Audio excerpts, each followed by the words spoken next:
நேற்றுக்கு செப்டம்பர் 5ஆம் தேதி ஏஆர் முருகதாஸ் டைரக்ட் பண்ணி சிவகார்த்திகேயன் நடிப்பில் வெளியே இருக்க மதராசி படத்தோட என்னோட ஒப்பீனியன் எப்படி இருக்குன்றதான் நம்ம இன்னைக்கான வீடியோல பார்க்க போறோம். வாங்க வீடியோக்குள்ள போலாம்.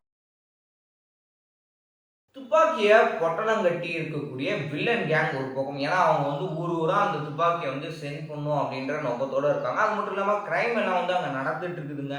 தேவையில்லாம மக்களை கொள்றாங்களே அப்படின்னு சொல்லிட்டு இங்க இருக்கிற ஒரு முக்கியமான ஒரு ஆபீசர் சென்னையில அவர் இருக்கிறாரு. அவரும் அந்த வில்லனை எப்படியாவது நம்ம பிடிக்கணும் அப்படின்னு சொல்லி இருக்கிறாங்க.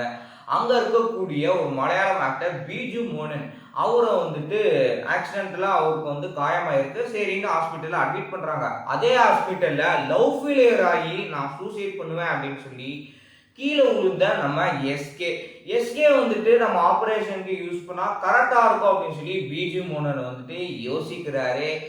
இதுக்கப்புறம் என்னென்னலாம் நடக்குது, மறுபடியும் அவரோட லவ்வரை மீட் பண்ணாரா இல்லையா அப்படின்றதான் இந்த படத்தோடைய என்டையர் ஸ்டோரி. சொன்ன மாதிரி அந்த மாலத்திய துண்டு துண்டா வெட்டி செதைச்சிருவேன்.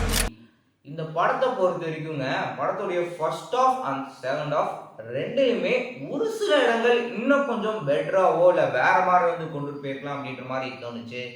மற்றபடி இந்த படம் எடுத்துட்டீங்கன்னா ஒரு சிவகார்த்திகேயனுக்கு ஆப்டபிள் ஆன ஒரு 100% மூவி அப்படின்னே சொல்லலாம். அவங்களோட ஃபேன்ஸ் எல்லாருமே கண்டிப்பா 100% சாட்டிஸ்ஃபைட் ஆயிடுவாங்க. என்ன இந்த படம் 7ஆம் அறிவு, துப்பாக்கி, அடுத்ததும் கஜினி, கத்தி, இந்த மாதிரி ஏஆர் முருகதாஸ் இதுக்குன்னே டைரக்ட் பண்ணார் இல்லையா. அந்த படங்களுடைய சாயல் லைட்டா இருக்கும். மற்றபடி அந்த படம் அளவுக்கு பயங்கரமான ஒரு எக்ஸ்பெக்டேஷன் எதுவுமே இல்லாம இந்த படத்தை போய் பாருங்கன்னு சொல்ல வரேன். ஏஆர் முருகதாஸ் என்ன கேரக்டர் சொன்னாரோ அதை சிவகார்த்திகேயன் நல்லாவே பெர்ஃபார்ம் பண்ணியிருந்தாரு அவரோட சைட்ல. இன்னொரு பக்கம் ருக்மணி அவங்களுடைய கேரக்டர் நல்லா எழுதியிருந்தாங்க. ருக்மணியோட கேரக்டர் ஆகட்டும், வில்லன் கேரக்டர் வித்யத் அவரோட கேரக்டர், சிவகார்த்திகேயனோட கேரக்டர், இப்படின்னு முக்கிய கதாபாத்திரம் நடிச்ச எல்லாருமே, வித்தாத், இன்னும் சொல்லிட்டே போலாங்க. அவங்க எல்லாருமே தனக்குன்னு கொடுத்த கேரக்டரா ரொம்பவே நீட்டா பண்ணியிருந்தாங்க. கையில இருந்தாலும் வில்லன் நான் தான்டா.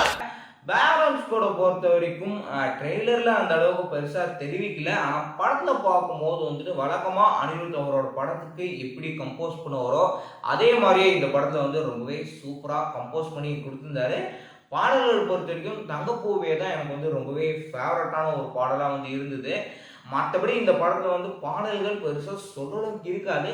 என்ன சிவகார்த்திகேயனுடைய டான்ஸ் பெர்ஃபார்மன்ஸ் அளப்பெல்லாம் நல்லா இருக்குது.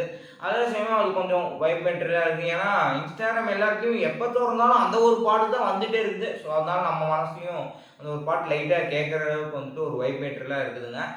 சினிமோட்டோகிராஃபி அப்படின்ற ஆஸ்பெக்ட்ல ஹார்பர்ல அவங்க காமிச்ச அந்த ஒரு போர்ஷன் ஆகட்டும், இல்லை முக்கியமா அந்த என்ன ஜாப் போறாரு சிவகார்த்திகேயன் அப்படின்னு சொல்லிட்டு ஒரு இடத்துல எஸ்டாப்ளிஷ் பண்ணியிருப்பாங்க. அது ரொம்பவே நல்லா இருந்ததுங்க. பொதுவாக நம்ம பரிதாபப்பட்டு வரக்கூடிய ஒரு காதலை நம்ம படங்கள்ல பார்த்துப்போம். அதே மாதிரி ருக்குமணி சிவகார்த்திகேயன் எப்படிப்பட்ட ஒரு அவரோட ஹிஸ்டரிலாம் தெரிஞ்சதுக்கு அப்புறம் வரக்கூடிய அந்த ஒரு காதல் ரொம்பவே நல்லா இருந்தது. அந்த சிவகார்த்திகேயன் அண்ட் ருக்குமணி ரெண்டு பேர்த்துடைய அந்த ஒரு காம்பினேஷன் முன்னே நம்ம சொல்லியிருந்தோம். பாடல்கள் நல்லா இருக்குது அப்படின்னு சொல்லிட்டு அது சொன்ன மாதிரியே இந்த படத்துல காம்பினேஷன் அந்த அளவுக்கு சூப்பரா ஒர்க் ஆயிருந்தது.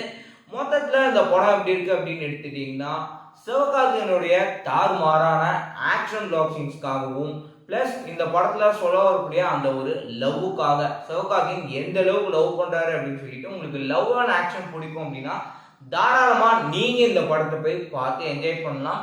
இந்த வருஷத்துடைய பக்காவான ஒரு கமர்ஷியல் மூவிங்க.